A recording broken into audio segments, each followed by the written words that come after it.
नमस्कार, मी सोनाली आणि आपण पाहताय लाईव्ह मराठी। राधानगरी जिल्हा परिषद मतदारसंघ यंदा जिल्ह्यातील सर्वाधिक चर्चेचा केंद्रबिंदू ठरत आहे।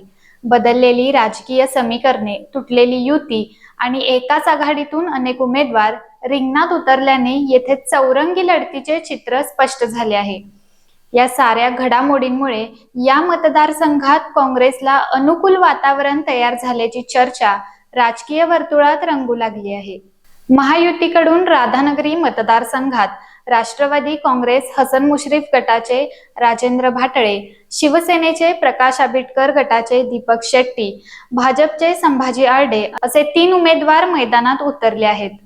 एकाच राजकीय आघाडीतून तिन्ही प्रमुख पक्ष स्वतंत्रपणे लढत असल्याने मतांचे विभाजन अटळ मानले जात असून याचाच फटका महायुतीला बसण्याची शक्यता वर्तवली जात आहे। दुसरीकडे महाविकास आघाडीकडून काँग्रेस सतेज पाटील गटाचे अभिजित तायशेटे यांना उमेदवारी देण्यात आली आहे।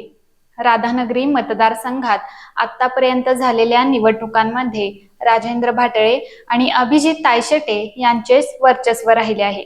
भाटळे यांच्या पत्नी सध्या विद्यमान जिल्हा परिषद सदस्य असल्याने त्यांना सत्तेचा अनुभव आणि स्थानिक नेटवर्कचा फायदा आहे, तर अभिजित तायशेटे हे गोकुळचे विद्यमान संचालक असून त्यांनी शिक्षण आणि सभापती पदाची जबाबदारी सांभाळत प्रशासकीय कामकाजाचा ठसा उमटवला आहे।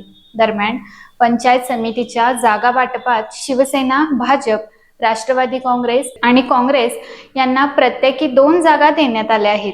मात्र जिल्हा परिषद मतदारसंघात युती टिकू न शकल्याने महायुतीतील मतांचे तुकडे होतील आणि त्याचा थेट लाभ काँग्रेसच्या उमेदवाराला होऊ शकतो, अशी राजकीय गणिते मांडली जात आहेत।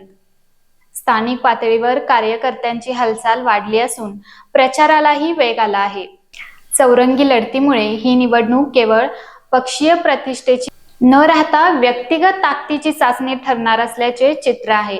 अखेर मतदार कोणाच्या बाजूने कौल देतात आणि राधानगरीच्या राजकारणात कोण बाजी मारते याकडे संपूर्ण जिल्ह्याचे लक्ष लागले आहे। मात्र शेवटी एक प्रश्न उरतोच, ही चौरंगी लढत महायुतीतील मतभेदांची किंमत ठरणार की राधानगरीचा मतदार पुन्हा एखाद्या परिचित चेहऱ्यावर विश्वास टाकणार?